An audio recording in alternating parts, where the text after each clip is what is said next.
O nosso trabalho de investigação centra-se no estudo da influência do jornalismo económico na Bolsa de Valores. Como estudo de caso, escolhemos a relação da morte de Steve Jobs com a cotação da Apple na Bolsa de Valores de Nova Iorque. Procuramos averiguar quais são os efeitos psicossociais de notícias de cariz económico. Nesse sentido, decidimos estudar os efeitos que as notícias lançadas sobre a morte de Steve Jobs tiveram junto dos acionistas da Bolsa, coletivos e individuais, e a influência nas oscilações das ações da multinacional Apple.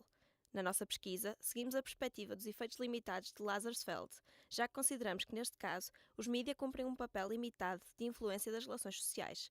Ou seja, são apenas mais um instrumento de persuasão na vida social, uma vez que são apenas parte desta. Enfatiza ainda a influência indireta que os mídia exercem sobre o público, tal como faria qualquer outra força social, como a igreja, família ou partido político. O alcance das mensagens mediáticas depende do contexto social em que estão inseridas. Como trabalho de campo, analisamos 3 jornais financeiros, The Wall Street Journal, Business Insider e Bloomberg, e 4 jornais generalistas, New York Times, Los Angeles Times, New York Post e USA Today, uma vez que são os jornais com maior influência e número de leitores nos Estados Unidos, terra natal da Apple, e onde se encontram os seus maiores investidores coletivos e individuais. Assim, recolhemos e analisamos as notícias publicadas na versão online dos jornais uma semana antes da morte de Steve Jobs, no dia da morte e uma semana depois, ou seja, o período compreendido entre 27 de setembro e 12 de outubro de 2011. Procuramos ainda recolher opiniões de especialistas económicos e de jornalistas internacionais. Neste sentido, contactamos 8 jornalistas do Wall Street Journal, Andrew Ross Sorkin, um colunista financeiro do New York Times, o economista Jim Collins, 6 professores da Arizona State University, 3 professores da University of North Carolina, 9 professores da Columbia University, 101 da Baruch College, 10 de Stanford, 10 de Yale e 30 professores de Harvard, bem como Scott Patterson, Steve Kornacki e Simone Foxman. Contudo, não obtivemos muito sucesso. Assim, optamos por entrevistar um antigo chefe de redação do Jornal Notícias, Fernando Couto Soares.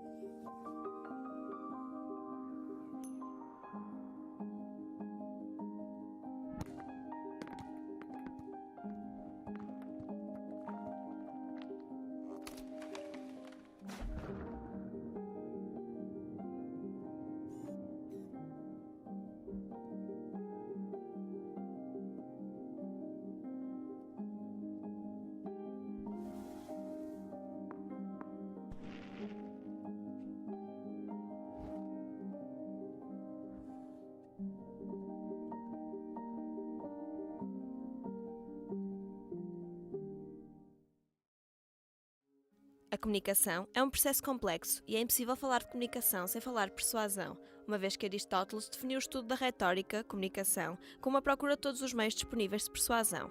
Discutiu outros possíveis objetivos de quem fala, mas deixou nitidamente fixado que a meta principal de quem fala é a persuasão, a tentativa de levar outras pessoas a adotarem o ponto de vista de quem fala. Aliás, é difícil olhar um conjunto de palavras e determinar se é informativo ou persuasivo, que efeito terá sobre o receptor, qual a intenção da fonte ao produzi-lo. Colocar-se-á então a questão: influenciar quem e como? O objetivo da comunicação pode perder-se durante a mensagem, isto é, o objetivo verdadeiro da comunicação pode não ser aquele que é percebido como tal, mesmo por quem o executa. Garcia Nieto demonstra o poder dos média através de processos de persuasão definidos pelos mesmos. O emissor pretende produzir um determinado efeito veiculado pela mensagem transmitida. Autores mais recentes demonstram que os meios de comunicação social não têm assim tanto poder. Desta forma, é necessário atender às especificidades de cada indivíduo, assim como ao seu contexto de recepção. Os meios de comunicação têm maior influência de forma indireta do que direta, ou seja, através dos seus líderes de opinião.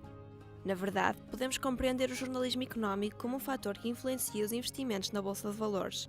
No entanto, como apontam os autores do artigo anteriormente referido, é importante salientar que este é apenas um dos múltiplos aspectos que exercem esta mesma influência.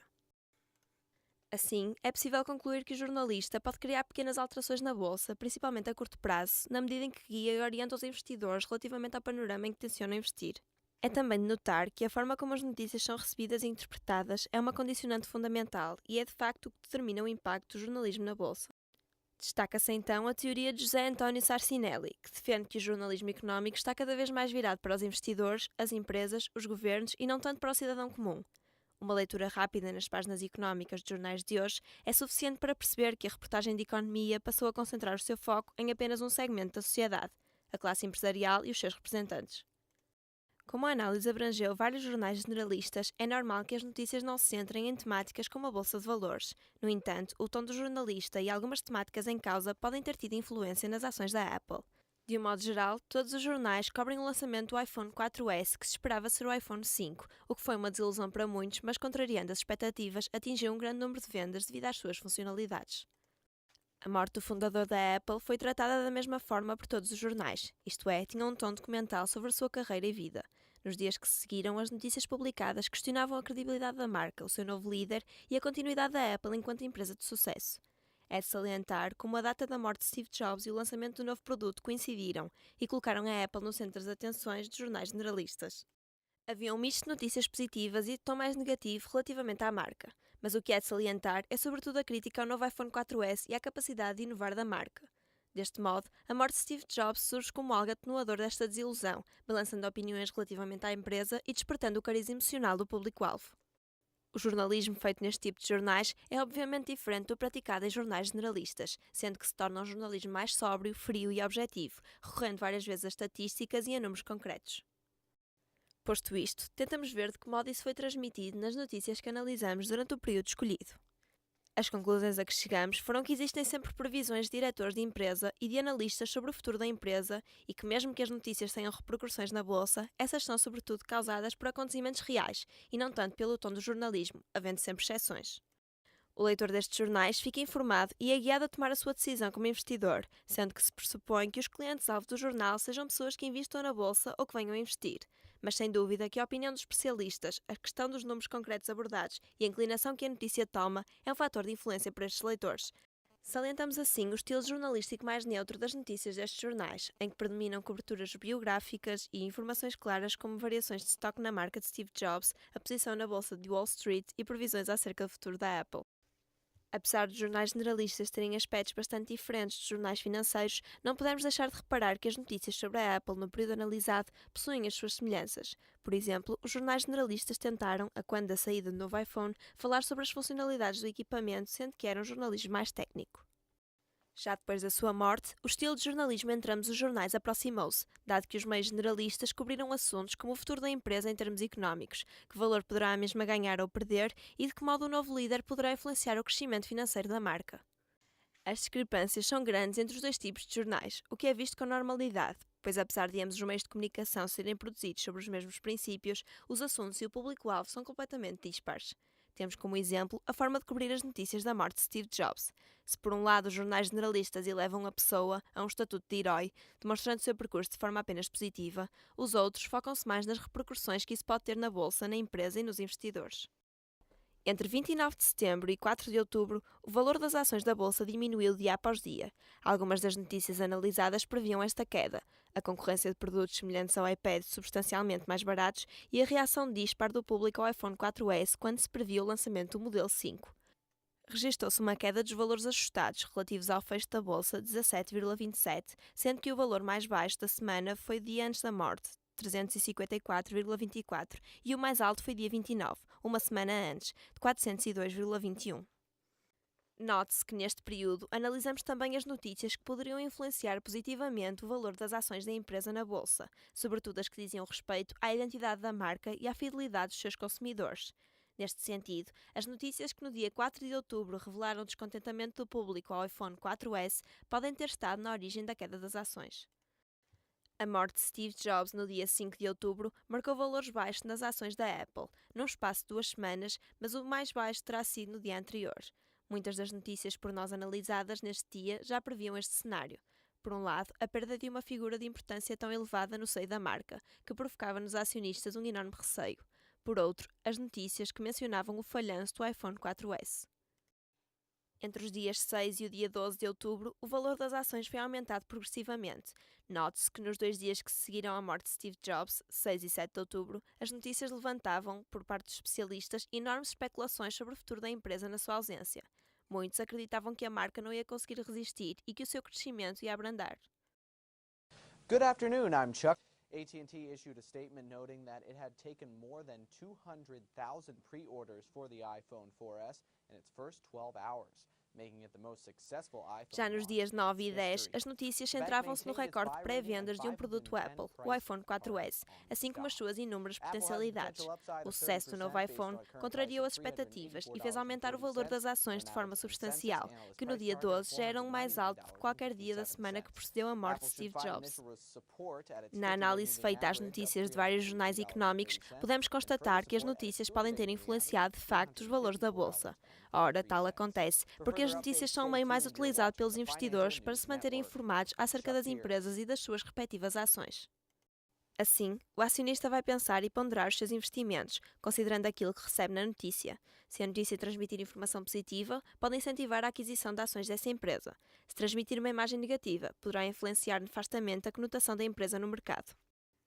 Para Fernando Couto Soares, o facto de os jornais noticiarem estes acontecimentos faz com que as ações da bolsa subam e desçam. Se uma notícia diz que a Mercedes tem um carro revolucionário que vai ser apresentado daqui a 2 meses, faz com que o titular das ações, que vê que as notícias começam a dizer que vai ser um carro fabuloso, comprem as ações, o que faz com que o preço delas comece a subir. Se começam a gastar dinheiro para comprar, todos os vizinhos vão querer comprar. E então sai mais uma notícia, a especulativa vai aumentando e a vontade de comprar também vai aumentando. Há uma tendência geral de compra do carro e de compra das ações. Por outro lado, se sai uma notícia a dizer que todos os carros do último modelo da Mercedes estão a ser retirados por uma falha, o titular das ações vai querer vendê-las, e depois outros também, e o valor vai descendo. E depois uma pessoa que controla um terminal verifica que as ações estão a descer, e quando estão a um bom preço, compra montanhas de ações a um preço muito reduzido. De repente, as ações começam a subir e depois saíram do mercado. O jogo da bolsa é este. E isto é influenciado por aquilo que eu escrevo. Ou não, pode não ser. Eu posso, enquanto jornalista, não ter força nenhuma ou posso ter muita. Depende do produto e da vontade que está por detrás, do desejo de fazer qualquer coisa. Acrescentamos aqui que os jornais analisados foram os jornais mais vendidos nos Estados Unidos e, por sua vez, com o maior número de leitores. Assim sendo, a sua credibilidade é relativamente acrescida e o seu poder de influência é maior.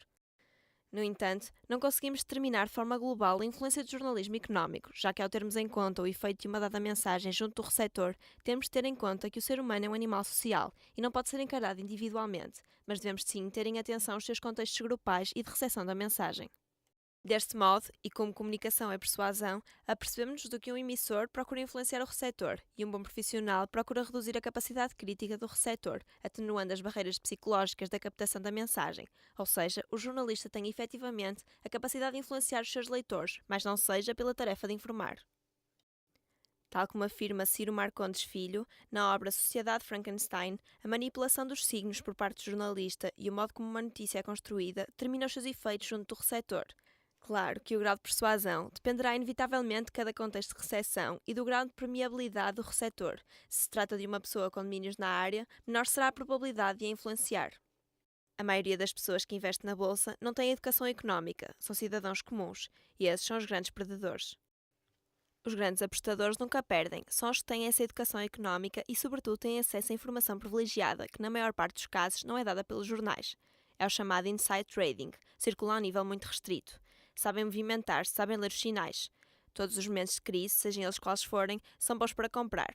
As pessoas querem desfazer-se das coisas, muitas vezes a um preço abaixo de custo. Quem os quer comprar faz um bom negócio.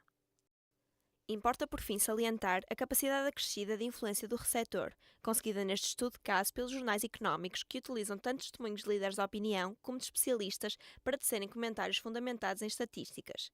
Estes comentários tentam prever o futuro da Apple, que, sem a presença do seu fundador, retrata um período de instabilidade para o receptor. Assim, como sabemos, o teor emocional inerente ao conteúdo das publicações é capaz de explotar receio e sensação de incerteza nos acionistas da Apple e levá-los a querer vender as suas ações.